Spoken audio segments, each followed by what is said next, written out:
Hello. This is Antje from Byte Shuffle. Thank you for always watching our videos. This time, I've put together a breakdown of how to navigate the Eldrazi matchup when playing Doomsday, including my thoughts on sideboarding. There's also a link to the pile breakdown video in the description, so feel free to check it out. Here is the deck list we will be using this time. I'll keep this hand. After leading with a discard spell on turn 1 to check the situation, it looks like I can go all in. I'm going all in. From here, I'll use discard to check what's ahead. I took out Chalice of the Void, but I should have taken out Once Upon a Time instead. I'll increase the mana needed for the combo. Since my opponent has an Eldrazi Linebreaker in hand, I need to be careful. After Doomsday resolves, my life total will be at 9. Even if I take one hit, I'll still have 5 life left, so I'll go with Street Wraith as my cycler. To play around Wasteland and Chalice of the Void, I'll go ahead and play out Lion's Eye Diamond this turn. I think the days I included in the pile this time could have been a different card. The idea is to obscure the number of dazes I'm running in case my opponent is the type who pays close attention to my deck contents. I built the pile in the following order: Daze Thassa's Oracle, Street Wraith, Lion's Eye Diamond. I'll use the cycler to draw into Lion's Eye Diamond and play it ahead of time.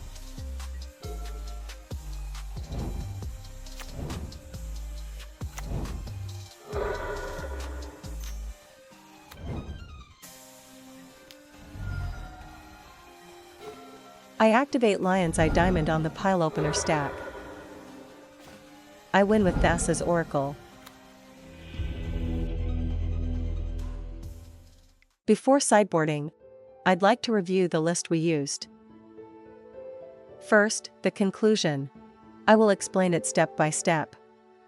These are the Eldrazi cards that can impact Doomsday.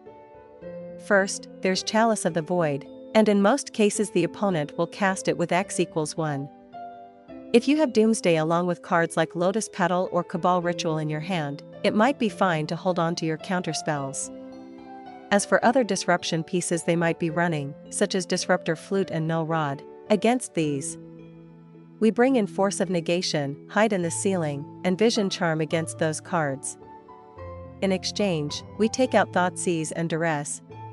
Thoughtseize can be used to take cards like Thought-Knot Seer or Kozilek's Command out of their hand, but their deck is extremely uniform in structure, and on top of that, they also run Chalice of the Void.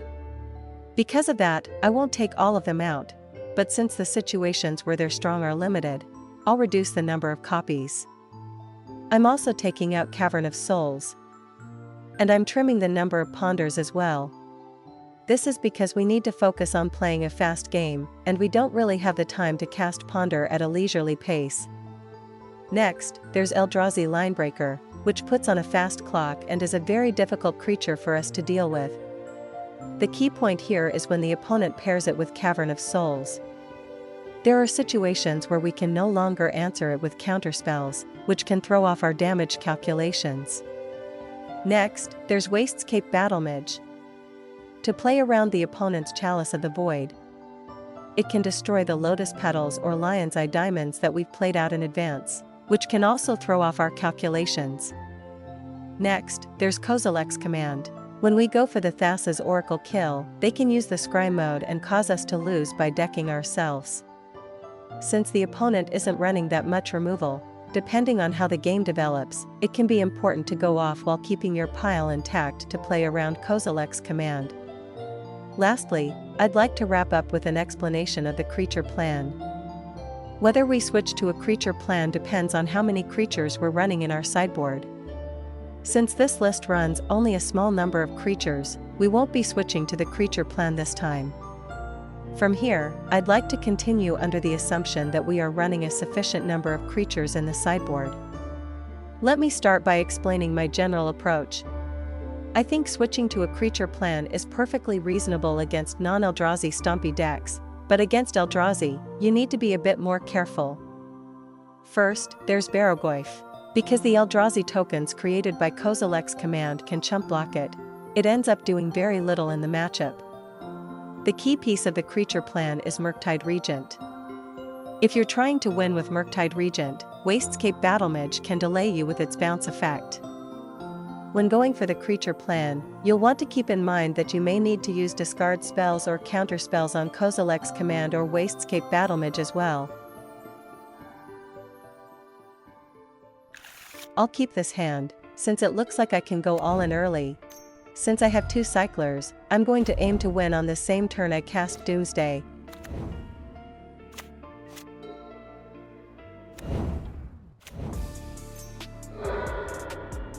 Looking back, I think it would have been better to check the top of my library with the Surveil land first, and then dig with the cycler.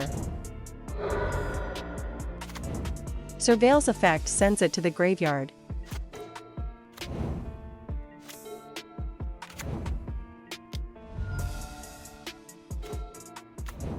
I'm going all in. From here. My opponent has a 2 damage clock on the board, and after Doomsday resolves, my life total will be at 6. Since I don't have much life to spare, having my lands destroyed would be pretty bad, but I'll use Edge of Autumn as my cycler instead of Street Wraith. To prepare for Disruptor Flute, I'll include Hide in the Ceiling in the pile. Since my opponent is keeping their mana open, they're probably holding up Kozilek's Command.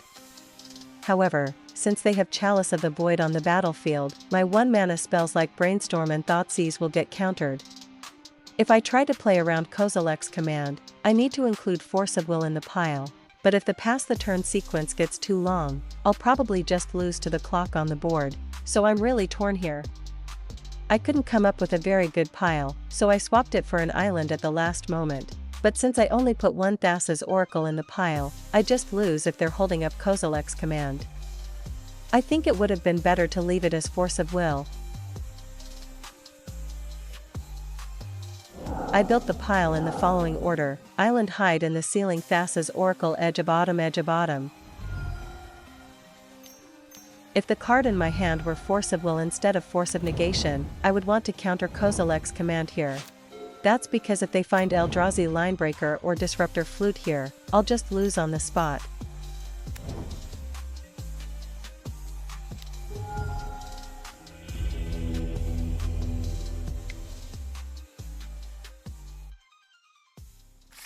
I'm looking for a faster hand, so I'll take a mulligan.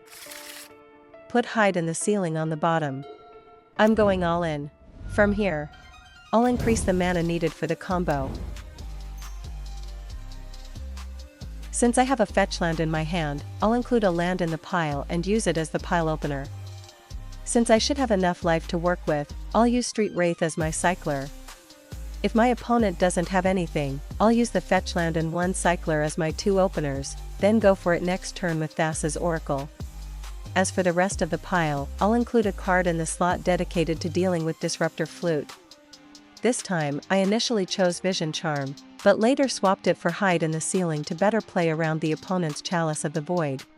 I also kept in mind that the opponent's Wastes-Cape Battlemage could destroy my Lotus Petal, and to make sure I had the mana to cast Hide in the Ceiling, I put 2 lands into the pile. I built the pile in the following order: Dual Land, Island, Hide in the Ceiling, Thassa's Oracle, Street Wraith.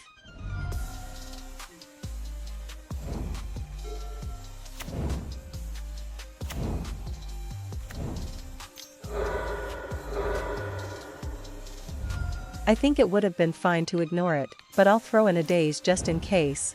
I draw a card with the cycler. I win with Thassa's Oracle.